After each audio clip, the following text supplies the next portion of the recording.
All right. I am super excited about the topic we're going to cover today. I feel like it's a really interesting kind of extension and a space that builds um, on our knowledge talking about precipitation. So we're going to take what we talked about last week and drive a little bit further. Excuse me. All right, so here we go. Um, we've spent some time thinking about the transformation of liquid to gas through the process of evaporation. And you've certainly experienced condensation of water, even say, for example, if you're thinking about it on a glass that has a beverage in it with ice, you can observe the condensation on the outside of the glass. We've started to talk about this process of transitioning from liquid to solid that is, right, freezing, and then you're familiar with the melting of ice. We're going to spend a little bit of time thinking about sublimation and deposition today.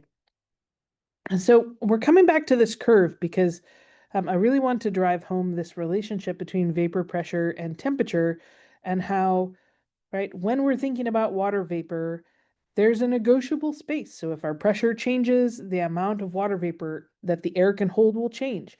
If our temperature changes, the amount of water vapor that the air can hold can change, which is why, right, if you travel um, within the United States or in other countries around the world, you'll notice that there are spaces that feel more or less humid, spaces that have heavier rainy seasons, right, or fewer dry seasons. And all of that is really connected to vapor pressure, temperature, and, right, the amount of water vapor that is in the air.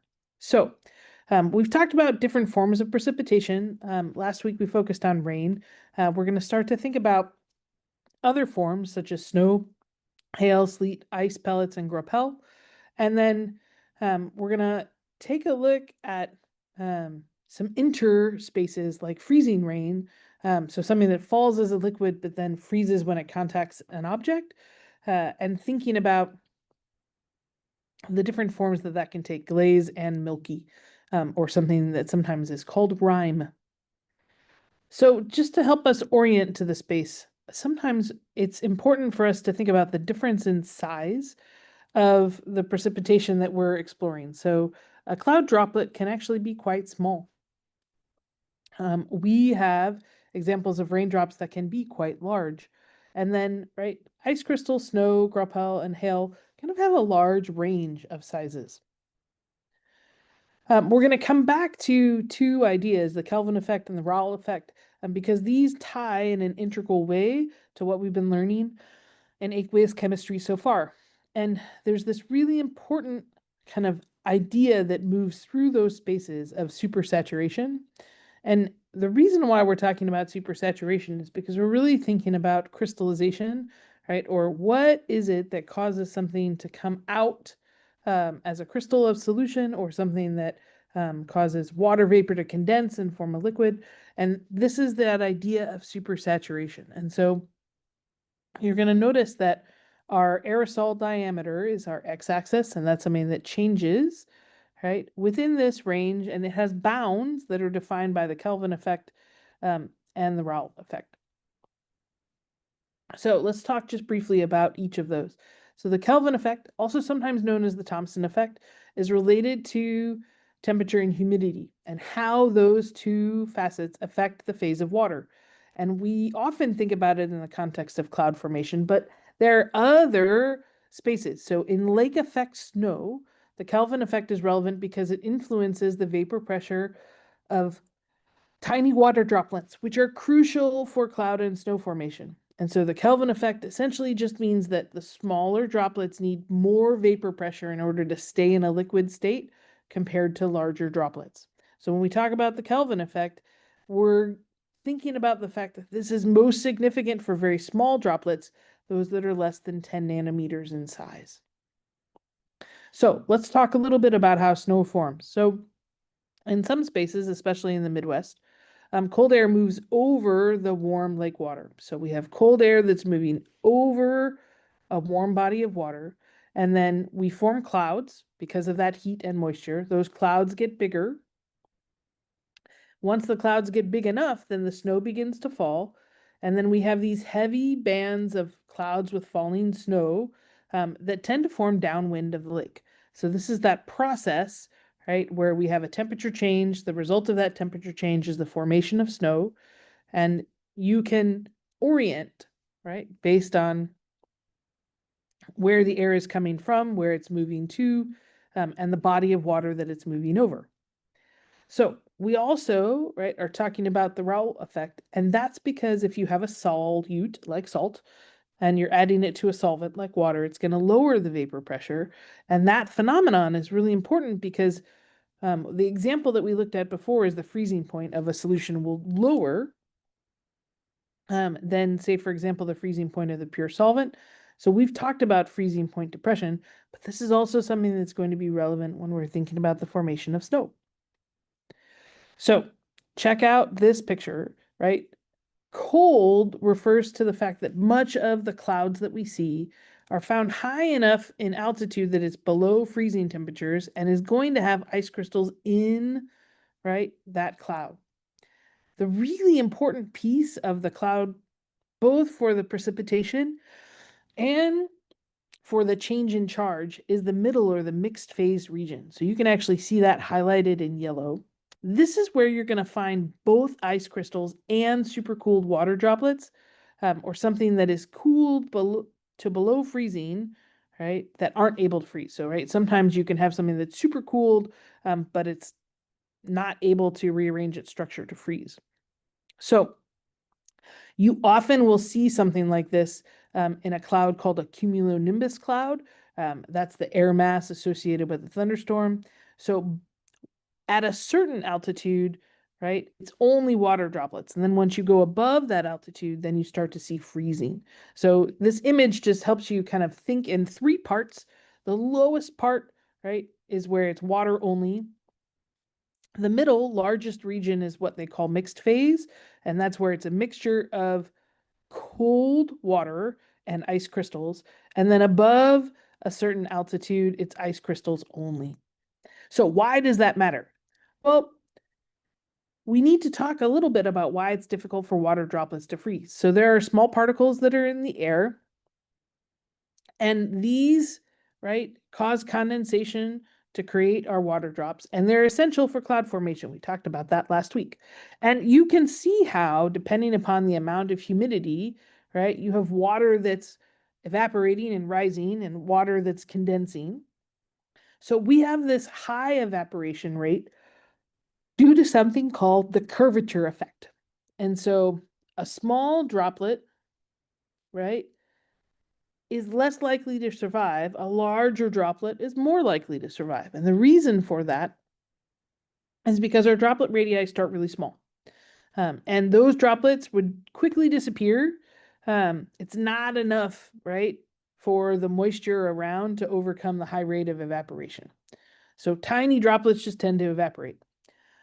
But if you start to reach a critical size, then there's a lower rate of evaporation. And so particles that are in the air, cloud condensation nuclei, make it easier for cloud droplets to form because they aggregate, and then that's large enough due to the curvature that it's harder for the water to evaporate. So we call this the curvature effect. So our small droplets evaporate quickly than just the flat surface of water. And essentially that's related to surface area and how easy it is for, say, for example, a temperature change to occur for a liquid to go to a gaseous state. So we can actually see the size and droplet radius and the curvature effect. And the reason these two things matter for us has to do with ice crystal formation. So we've talked about how going from vapor to a solid is deposition and going from a water to solid is freezing. Well, water vapor can also turn into ice or supercooled water droplets that can freeze. So just with condensation and the formation of water droplets, the formation of ice crystals is much easier if we have an ice crystal nucleus that's involved. Once our ice crystals form, then they can grow quickly in an environment where water droplets don't always grow as fast. So ice crystals can evaporate. Actually, they sublime, where they go directly from a solid to a gas at a slower rate than water droplets. So because of this, the surrounding air is actually moist enough to keep our water droplets in equilibrium. And because our vapor will condense onto the ice crystals at the same rate, the ice crystals grow and become snow crystals, just bigger ice crystals. So essentially, they're able to expand or grow bigger because of that available cold water that can add to the snow crystal. So this is a super cool website. I want you to check out. There is an abundance of information available about snow crystals, and it's a fascinating space to explore, and it's a rabbit hole that I can easily lose track of time in. So once we cover our content today, we'll come back and have some time to explore. I want to make sure that we touch base on something called rhyming or accretion. So we've got a falling snow crystal, and it can collide with supercooled water droplets. And once these two come into contact, they freeze. And so that process is called rhyming or accretion. And that's how we get from an individual falling snow crystal to an aggregate to what's called graupel, which is the precursor to hail. Now, you're probably thinking, what on earth is she talking about? Well, I want to make sure that we see some examples of this. So, an example of an unrhymed snow crystal is on the left. This particular shape is called a dendrite because of the way that the crystal grows. But notice how you can very clearly see the plates and the arms, sometimes is what this is called, of the way the crystal is growing. Whereas a rhymed snow crystal is what's shown on the right. This is what a dendrite with the snow crystal that has additional water droplets stuck or frozen to it. So the entire snow crystal might be somewhere between 100 and 200 micrometers across, but the pieces of supercooled water droplets are usually only 10 to 20 micrometers in diameter. So, it's essentially gaining water as it falls. Now, here's the space where this is super cool. If this process goes on long enough, then a snow crystal can get completely covered with frozen droplets, so much so that you don't even see the original snow crystal. And then these graupel or soft hail or snow pellets can sometimes grow to be quite large, right? Up to a 1/4 inch across. And they tend to be kind of frosty white in appearance, and they resemble a miniature snowball. Here's an example of what they look like. They're quite cute. I think of them as like white moss, but that's kind of the texture that they have. They are quite soft and fluffy, but each of those are water droplets that have aggregated onto a snow crystal. And you can see the dime for relative size on the hand, just to give you a sense of reference and scale. All right, how is that different than hail? So hail starts as graupel, and then it adds additional layers of water, usually alternating layers of clear ice and rime ice. So this is the frosty white kind. So hail typically has a core and then a single layer of clear ice. It's quite distinctive. You usually wouldn't mix up the two if you saw them side by side. So I've got an image to show the comparison of two different hailstones to give you a kind of sense of what they look like, both in the alternating layers and the clear ice. So you can see here there's a quarter and a golf ball for relative scale, right? The interior is what was graupel, and then you have clear ice, and then that cloudy layer, and then another layer of clear ice, and then a cloudy layer. Really interestingly, scientists haven't figured out why there are these alternating layers. So if you wanted to study hail and think about aqueous chemistry in a slightly different context, this would be an interesting space to explore. All right, so let's take a moment and think about snowflakes. So when our ice crystals and supercooled droplets are near each other, we have movement. And the movement is what actually changes the size of the ice crystal. So we lose a droplet, but we gain an ice crystal. And so in a certain temperature range, they start to branch. And this is what forms our stereotypical snow crystal. These are efficient at growing, and they tend to stick together, right, and form larger aggregates called snowflakes. So here are some examples. I promised you a really cool story. So Wilson Bentley was a farmer who was fascinated by falling snow. And he noticed that it would fall, but then quickly melt, say, for example, on the jacket arm. So he used velvet and glass and built essentially a microscope that would allow him to take pictures with a camera of snowflakes. And so these are all images of snowflakes that he's taken. Really importantly here, we should distinguish between snowfall and a snowflake. So a snowflake refers to the assemblage of individual snow crystals that have bumped together and joined. You see snowflakes fall when air temperatures that are near the Earth's surface aren't far from the freezing mark. And they tend to adhere to each other better at these temperatures. In really cold temperatures, actually, snowflakes are uncommon. And we see mostly snow crystals that are falling. You can actually see quite a variation in the size, anywhere from 0.5 to 5 millimeters for snow crystals, whereas snowflakes themselves are about 10 millimeters in size and could be as large as 200 or 400 millimeters. You can actually see some examples of the different types of snowflakes that are formed here. So notice we're talking about humidity. So that's our y-axis. The higher the humidity, right? And then our x-axis is our temperature. The colder it gets, you can see the difference in the types of snow crystals that are formed. Notice, right, we have different structures. So there are plates, there are columns, and then we go back to plates, and then there's a mixture of columns and plates, and the sizes are quite variable. So there's this really interesting range in which you can obtain dendrites as snow crystals, where the snow crystals are larger.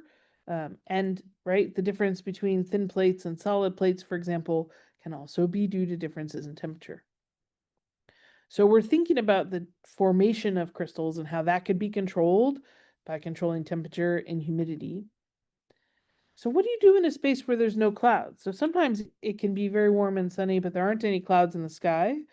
And right, usually the reason for the absence of clouds is the type of pressure, right? If you have high pressure or something that's sometimes called an anticyclone.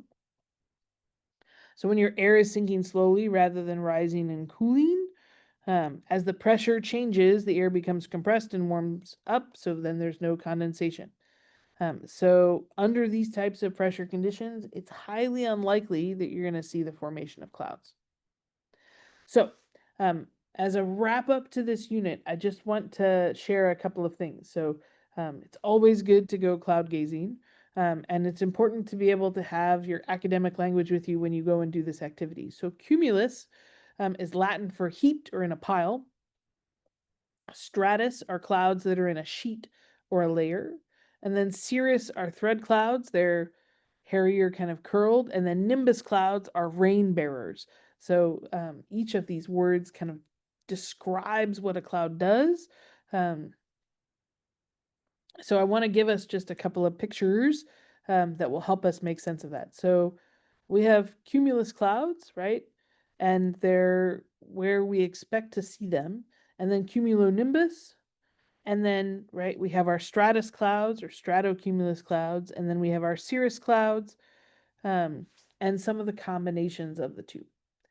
So we can see different kinds of clouds depending upon where we are. The last piece that we're going to cover in terms of content today is I want to think about, right, the picture of each of those clouds, right, as an actual photograph and how they show up. I've got some examples here. We're going to talk about characteristics of those clouds. So we've got cloud profiles. These are going to be important for you as you think about the behavior of water. So we have the height of the base of the cloud, we have the color, and then we have the shape. If you are someone who goes on scavenger hunts for clouds, you're going to know that sometimes, right, a cumulus cloud can actually produce rain. A cumulonimbus cloud, however, will guarantee heavy rain, sometimes with hail and with thunder. The height of their base is different, and they have a much more vertical component to those clouds. Stratus clouds are different. Their height of their base is surface to 1,500 feet. They appear as layers with kind of a uniform base or ragged patches. It's not uncommon to see fog lift off and become stratus due to an increase in wind or a change in temperature. And we can also see the effect of the sun. So if the sun heats the ground, then the base of the stratus cloud could rise and break and be more distinctive in terms of the edges. If, right, it's very thin, you can typically see the sun or the moon.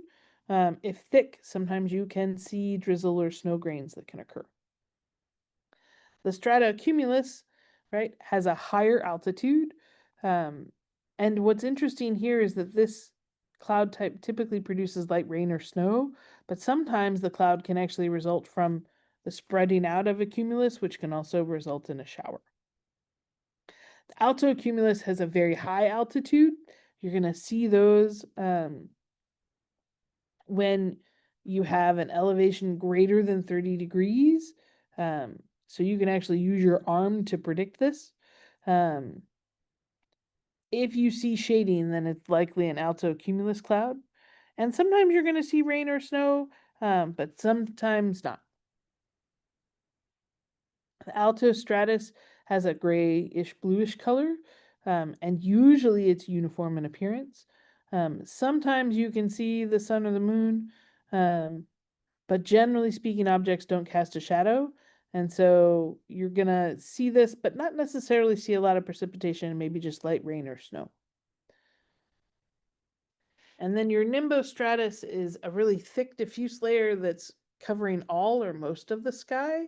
So you can't see the sun or the moon. That's how you know what kind of cloud this is. It's accompanied by moderate or heavy rain or snow, sometimes ice pellets.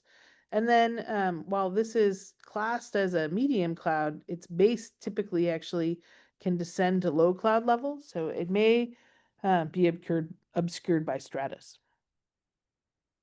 And then Sirius is almost entirely composed of ice crystals, so therefore it's white.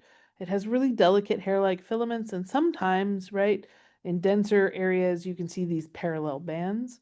It typically is in the upper portion of a cumulonimbus. And then the cirrocumulus is really high altitude, almost entirely ice crystals and very white. Again, you can use your arm to kind of predict the height or the altitude of these clouds. It sometimes can show up as waves or with small gaps, maybe the scales of a fish, which is why sometimes folks will call it the mackerel sky. And then cirrostratus is similarly a high altitude, also ice crystals, but it's a veil or very smooth.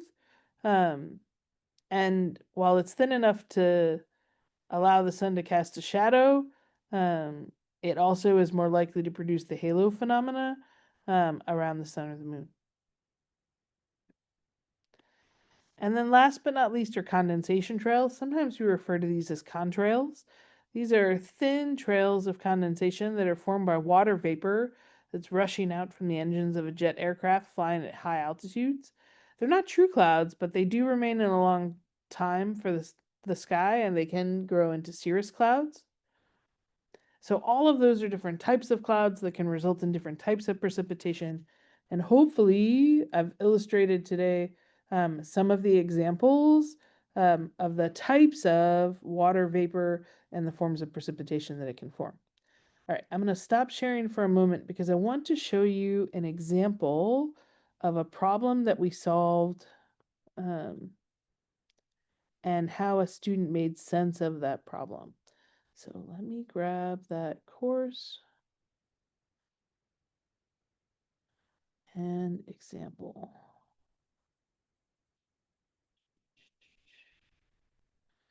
Okay, I have this really cool example that I wanted to share with you all because I thought it was such a great way of solving a problem. So this is a metacognitive journal example.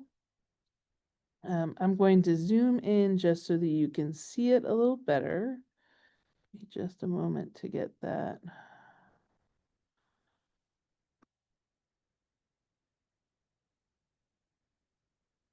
Okay, and then let me share my screen again.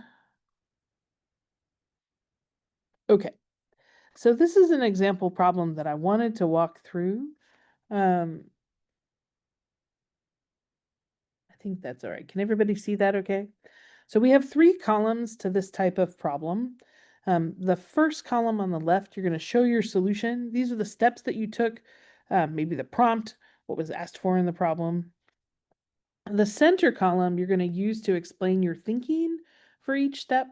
And then your third column is what else you can do. So what's a way you can improve the process? If you were to solve a problem like this in the future, what else could you do that would help? What are ways that you can kind of hone or polish this process? So the example that we're going to look at today is looking at air temperature, and we're going to calculate the relative humidity and the dew point temperature. So we're given some information. We're given a mixing ratio, R, of 6 grams per kilogram, and we're given an air temperature of 90 degrees Fahrenheit. So we're going to think about, well, what do we do with a problem like that? Well, listing out the information that we're given is a great place to start. Maybe use a highlighter or color to help you think about how to solve that problem. We're going to look at our next row here, and this is where we're going to take that information and start to think about how we can organize it. So we've got the temperature of the air that was given, that's 90 degrees Fahrenheit. We've got our mixing ratio, and I'm going to give you a value, this was from a chart in a textbook, of 30 grams per kilogram. And so that's a reference value. It's not something you would have to know off the top of your head, but you could look it up. And then we're going to calculate the relative humidity, or the RH. So how do we do that? Well, the RH is 100% times the R, which is given in the problem, divided by the RS, that reference value. So 100% times 6 divided by 30, right? And that's going to give us 20%. So for 90 degree Fahrenheit air, that's 30 grams per kilogram, right? What does that mean? Well, it just means that air that's at 90 degrees Fahrenheit could hold up to 30 grams of water vapor per kilogram of dry air. In this case, it actually contains 6 grams per kilogram, which is why it's only 20% of that total value. So you can think of this RS value as the maximum value that the dry air can hold of water vapor. I know that this is not something I'm going to remember off the top of my head, so I think labeling these abbreviations might be really important for me in the future. So air temperature mixing and saturation mixing ratios, where I might look that up in a textbook, and then the dew point temperature, right, information that's given to me in the problem. Those are all going to be things that are going to be helpful for me to know. Okay, so once you know a mixing ratio, which in this case was given in the problem, and the saturation mixing ratio, this is the maximum amount of water vapor that dry air can hold. That's that RS value. Then you can actually start to calculate relative humidity. So let's say, for example, our temperature changes. This is what we were talking about earlier. So let's say I go from 90 degrees Fahrenheit to 70 degrees Fahrenheit. Well, if I still have, right, an R of 6 grams per kilogram, right, but now my reference value, instead of 30 grams per kilogram, is going to be 15. So now when I put in those values into my calculation, now my relative humidity is going to be 40%. Well, what if the temperature dropped further? Let's say from 70 to 55. Well, my R still stays the same, but now my RS, my saturation value, is 9 instead of 15. So now I'm at 67%. And you might, right, be able to work out the ratio that would be 100%. So that's 45, where 6 divided by 6 would be 1. So that would be 100% relative humidity. So you could build a table like this, right, where you're just dividing the mixing ratio by the saturation mixing ratio, and then you're multiplying by 100. All right, so I can work that out in my head, but I think a table sometimes is helpful to see. At least it makes it more transparent when someone else is trying to make sense of this data. So we have one, right, from class, from our textbook, but I actually ended up having to borrow a textbook from a friend because I didn't have one. So, right, being able to create this table on your own can be a useful thing to do, even if you don't have a textbook where you can look it up. Okay, so let's think about this if they were asking something else. So each of those pieces, the A, B, C, and D parts of the columns in that table that I was generated, I can give an explanation for how to do that. So, and part of the reason why I do this is I want to start to think about observations I can make. So for example, the saturation mixing ratio values decrease as air is cooling. That's a pattern that I want to observe. But notice in C, the mixing ratio doesn't change as you cool the air. The only thing that changes is adding or removing water vapor, and we're not doing that. So we're not going to see change there. But someone could ask a problem, right, about adding or removing water vapor, and then that column would change. So my big takeaway here is, right, if you cool air until it becomes saturated, that's the definition of a dew point temperature. So dew point temperature in this problem is going to be 45 degrees Fahrenheit. That's, again, another piece of information I could ask for these kinds of problems. So let's take that a little bit further and say, well, what happens if you cool the air below the dew point temperature? So this is 100%, right? Now what happens if I were to cool it to 35? Well, 35-degree Fahrenheit air can't hold the 6 grams of water vapor that 45-degree Fahrenheit air can. We can only, quote unquote, fit 4 grams of water vapor into the 35-degree Fahrenheit air. So that means that the remaining 2 grams is going to condense, right, and become precipitation. So if this were to happen, say, for example, at ground level, then the ground would get wet with dew, right? If it happens above ground, then the water vapor condenses on small dust particles, right, and becomes precipitation. So you can think of cooling moist air like squeezing a moist sponge. At some point in time, the water is not going to fit. So if we're taking water vapor out of the air, then our mixing ratio is going to decrease from 6 to 4. And if we're squeezing our sponge and reducing the volume, that's like cooling our moist air and reducing the saturation mixing ratio. So the cool point here is we've got an analogy that helps us make sense of, changing or reducing the saturation mixing ratio. So now we can start to answer questions like, well, what if the air temperature is 90 degrees Fahrenheit and the relative humidity is 50? What's the mixing ratio and what would be the dew point temperature? So we know the air's temperature. We can look up the saturation mixing ratio. Again, this one was 30 grams per kilogram.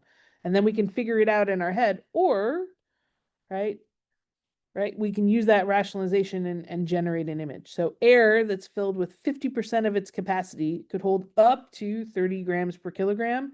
Half of 30 is 15. So that means that's the mixing ratio. So we could go back to, right, our table, right? What is our R? What is our temperature? So if we're given the temperature of air of 90 degrees Fahrenheit, we're given our relative humidity of 50%. And if we, right, know that our saturation mixing is 30 grams per kilogram, then we can figure out what our R would be, because this is our unknown, right? And then we're plugging in the value. So you could work backwards to do a calculation like this too. And then, right, we could always generate another table. So let's say this is where we started. We had 90-degree Fahrenheit temperature, right? We were able to calculate our 15 grams per kilogram, right? We have our saturation mixing ratio, which could be available from a textbook or searching online. And we're told that our relative humidity is 50%. Well, what if it was 60% or 83% or 100%? We could work, right, to figure out what the temperature change would be. So in order to determine the dew point, we think about cooling the air. And so the saturation mixing ratio is going to decrease, right? That's what we see here. So in the example, our relative humidity reaches 100% when the air is cooled to 70 degrees Fahrenheit. That's our dew point temperature.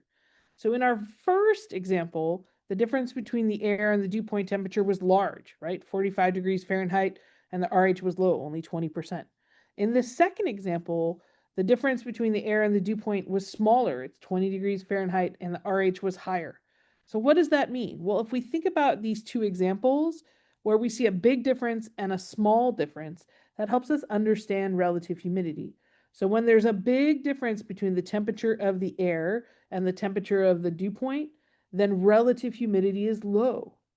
If it's a small difference, then the relative humidity is high.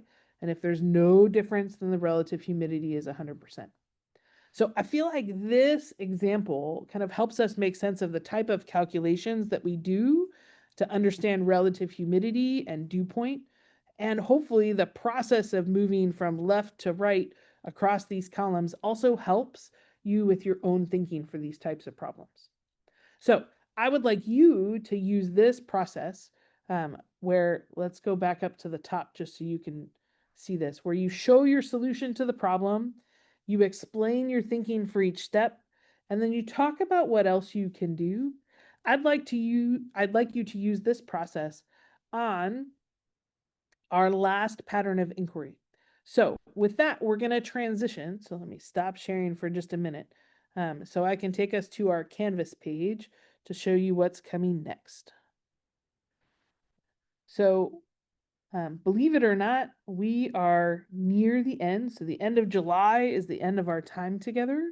And I want to show you the last couple of things that we're going to be working on. So hopefully you've gotten started on your community water project, but I have a couple of resources that I want to share with you about snow crystals, and then we'll talk about what's coming next. So let me share my screen one more time. So you'll find in the segment for today a couple of resources. So we've got the snow crystals, and if you're looking for images that help you make sense of the crystallization process for how we freeze liquid water to form snow. This is a fascinating journal article that talks about how they image snow crystals using scanning electron microscopy, which is just a really fascinating science in and of itself. So that's one resource for you. That's going to form your reading quiz for next week. Nikon Small World is a really interesting space where you can see images. So this started quite some time ago, and I want to show you. So they have a couple of different competitions now, but it started out as photos, and you can actually see here the annual winners for each year. But early on, there were some phenomenal examples of snowflakes. And so I want to see if I can find an example to show you. Perfect. So this is a snowflake. It's a photograph where they used fiber optic illumination, but I want you to look closely at this so you can see how the plating is formed. You can see the formation of the dendrites. It's just a fascinating space. So there's some really beautiful and compelling images, not just of snowflakes, but of all sorts of interesting things. So I wanted to make sure that you had that as a resource because science can be profoundly beautiful as art. But then there's one more that I wanted to show you, which is this really cool scientist spotlight. So Ken Liebrecht was a professor of physics at Caltech, and he spent his career starting in 1997 until the present looking at snow crystals. So this was the website that I told you about. There's some really interesting resources here too. So there's a review paper. This is the other paper that's going to inform your reading for the reading quiz that's due next week. This is the physical dynamics of ice crystal growth. But I want to show you, he's written several books as an author too, but I wanted to show you this website. So the photos, I think, are a fascinating space. But we're going to orient towards the science of how these are grown. And this is the coolest part about the work that he does. So he actually is able to study and make arguments for why there's synchronicity in the growth of snowflakes, why there's this six-fold symmetry, what some of the simplest snowflakes look like, when there's asymmetry, why that occurs. And then some of the really interesting, like why does it facet or branch or sharpen? And it's actually from his monograph that I pulled this example of the morphology. So this is a fascinating space to explore. I'm going to put this link in the chat. I realize that me navigating is far less fun than you navigating. So when you have a moment, please explore his snow crystals. There's a really cool YouTube video that's just fascinating. So please check these out. They're great resources and they will inform your reading quiz, which is our last reading quiz. I can't believe it. Okay, so 3 resources for you. And then we're going to shift direction quite quickly, and we're going to start thinking about electrochemistry. So your last pattern of inquiry that's due next Monday is electrochemistry. So we're going to spend all of our time on Thursday thinking about the electrochemistry of water. I just want to orient you to a couple of things that will help refresh your recollection, because maybe it's been a minute since you've thought about electrochemistry. So the first one that I want to point you to is the rules for assigning oxidation numbers. If you need a refresher on your recollection, right, remember that elements by themselves, say for example metals, are going to have an oxidation state or an oxidation number of 0. Anything that are monatomic ions, these are going to have oxidation numbers that are equivalent to their charge. So for example, sodium has a +1 charge. That means its oxidation state or number is +1. Fluorine, right? The halogens are always -1, with the exception of when they're combined as the central atom, in which case you're going to have to do a calculation.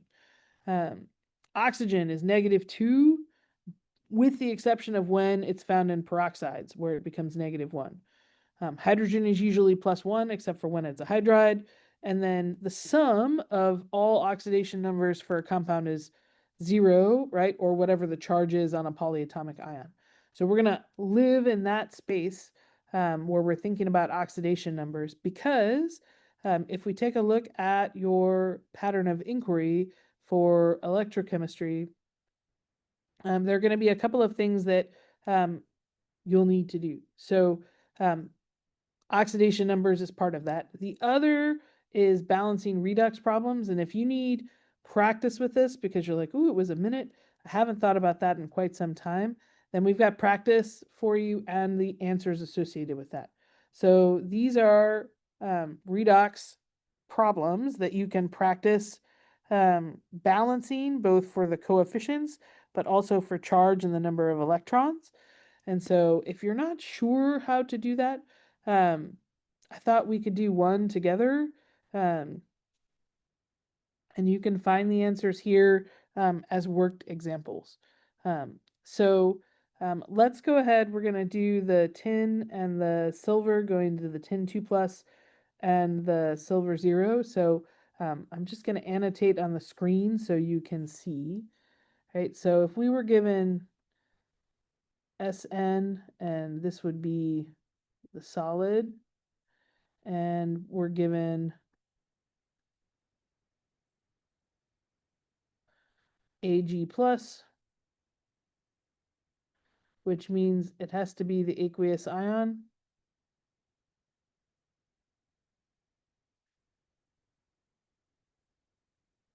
Then that's going to go on to form the tin ion. It's aqueous. Oop. And the silver metal.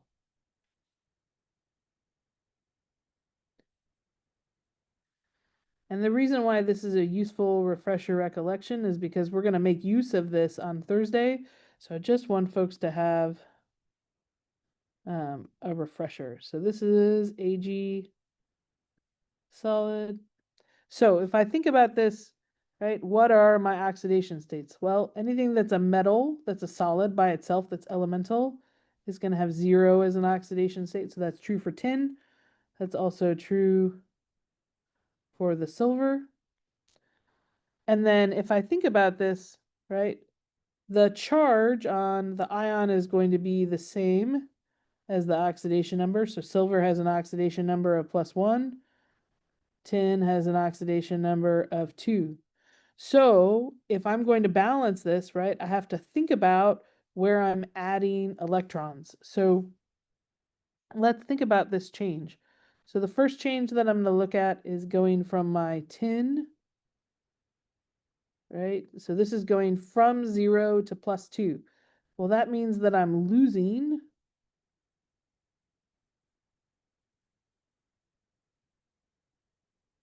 2 electrons.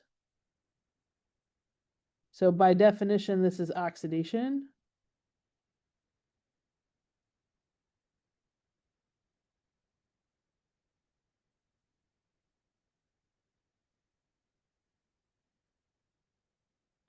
Whereas if I'm going from silver, right, where it's +1 to 0, I'm gaining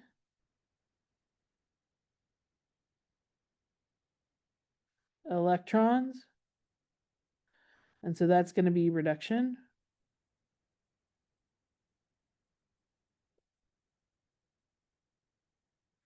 In order for this to be balanced, I have to have the same number of electrons that I'm losing equal or equivalent to the electrons that I'm gaining. So in that case, I need to put a 2 for silver because this is +1 going to 0, and a 2 here. And then these stay as 1 because of that +2 charge. So, right, my oxidation, right, is my tin going from 0 to +2. My reduction is my silver, right, going from +1 to 0. So hopefully that's a quick reminder. If you need additional practice, there are some practice problems here to help refresh your recollection. The reason why that's going to be really important is because we're going to think about using those resources on Thursday when we talk about electrochemistry. And I would just want to make sure that you have them fresh in your recollection. So last up for us to talk about is your last pattern of inquiry. So this is all around electrochemistry. You're going to notice that some of the skills that we were just talking about feature. So for example, I'm asking you to refresh your recollection, think about determining oxidation states.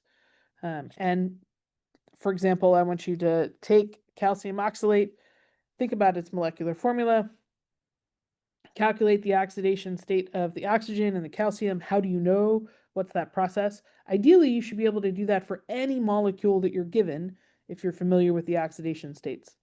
Then the other piece that I want you to be thinking about is writing half reactions. So as you think about what's oxidation and what's reduction, right, are you able to identify what's losing electrons, what's gaining electrons? That's a skill set that's really valuable to have, especially for aqueous chemistry. And then being able to balance reactions. So this is where we're going to get some additional practice on Thursday, are balancing reactions using the acidic and basic methods. And sometimes, right, this is really important, you can infer, right, whether something's an acid or a base from context, but sometimes you actually can't determine if the reaction that's taking place is acidic or basic. And so then you're going to have to think about, well, how do I know? What can I use to balance that reaction? So we'll talk about some of those examples on Thursday as well. And then I want you to create a guide for solving redox problems using cell potential, balancing your half reactions, and the oxidation states. We're going to look at some cellular examples of redox chemistry that's in play. And I really want you to think about the activity series. So what's shown here as what's, right, an oxidizing agent versus what's a reducing agent. How can you recognize when you're looking at, say, for example, two reagents, how they're going to behave? What is the most likely scenario for the type of chemistry that's going to occur between them? So that's the work of our last pattern of inquiry. So that's going to be due for you all next week. And then I just want to go back and make sure to touch base. So our community water project is something that hopefully you've started working on. I'm going to post our examples this week for you to take a look at. So when we're thinking about this project, there are a couple of pieces that I hope you've started thinking about. So the first is your overview of your case study. So you're going to record a 2-minute claim evidence reasoning statement that's an introduction. And then you've got a written assignment that's your state of water, that's a 2 to 3 page summary. Then we've got our data wrangling. We've got some really cool calculations, figures, and analysis that can feature into that. And then your proposed solutions. So there's some critical thinking that comes into play here. So we've got about 2 weeks before those projects are due. I want to make sure that you have time to ask any questions that you might have about that assignment, because these are due not this Thursday, but next Thursday. I'll do some individual check-in with each of you to make sure that you feel comfortable with the case study that you've chosen or the water site. And then I'll have some examples of places you can go for additional data. I've included some of those resources here. You can find the prompts for each of these components. And then there are guidelines in terms of the references. If you need additional resources or you're not sure where to look, please don't hesitate to ask. Again, just as a quick reminder, the grading structure for this course is the patterns of inquiry or reading quizzes, and then the community water project. So I will be sending you individual grade updates. I have one more pattern of inquiry to review and your reading quizzes, and then you'll get an individual update from me, hopefully by the end of this week. That way you know exactly where you're at in terms of the class. If you have any questions about the community water project, what I'm looking for in terms of that assignment, or anything else related to the course, please don't hesitate to reach out and ask. The last piece that I want to leave you with is this really cool example. So let me pull up. I promised that I would share some examples of analysis. So I looked for and found a really phenomenal example of infographics that were created. And I thought that it would be a really cool opportunity to share some of the ongoing work that folks are doing. So give me just a moment to find the right tab.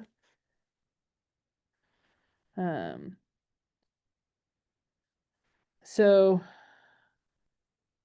I'm going to put this in the chat.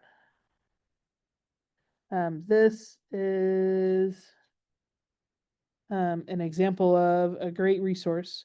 But I've got 3 that I want us to take a look at. So the first is access to water. So maybe you're thinking about the data visualization and specifically who has access to water in that space. There are a couple of ways that you can do this. I thought this one was really compelling, right? So they're thinking about social vulnerability. So positive relationships with water insecurity, negative relationships with water insecurity, and then unknown. You can actually see the links to this here. So the y-axis of this chart is the level of agreement among studies where there was consensus. And so I feel like that's a really compelling piece. And right there, importantly here of qualifying, right, living in a big house in the suburbs, right, versus living in a rural community, and right, some of the challenges associated with that. And there are a number of examples beyond the case studies that we've looked at here. So this one I think is really interesting. So this figure, you can actually click on the topics to see different vulnerability indicators. So for example, age, and who has access to clean water. I thought the family structure was really interesting. So you can see the number of studies associated and kind of dig deeper or further. So these are examples of visualizations that you could do for your site and the water associated with it. So I feel like that's one example.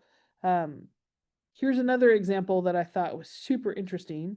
Um, so this is right again from the USGS. So this is the flow at different stream gauges relative to the historic record. So I think everyone, especially because of the flooding in Texas, is thinking about flooding right now. So um, stream flow tiles show, right, the different levels. So wet conditions, say for example, on the West Coast or in the Northeast, whereas the central US, right, had normal conditions. And so an area chart shows, right, your percentages of wet, normal, and dry conditions. And you could do this, say, for example, by state. So here's California, right? That's another way that you can look at data. And then the last example that I wanted to share was national water availability. So do we have enough water, right? What are the limits on water availability? Who has access, right? Is this influenced by precipitation like rain and snow? So you can click on any one of these, say for example, and dig deeper. So I guess what I want to encourage you to do is there are so many resources out there around how you can visualize water. You are welcome to choose an existing visualization and cite that if that's relevant to your area or the site that you're doing, or you're welcome to create your own. Um, I feel like data visualization is such a great space to explore. So I'm hoping that as you're wrangling your data and thinking about the information related to your space, that you can surface which water visualizations you want to use from research that's already been done, as long as you cite them appropriately, and which ones you want to create. So with that, I'm going to stop sharing and stop our recording. And please let me know if there's anything else that you need. Otherwise, I will see you on Thursday. Right. I just wanted to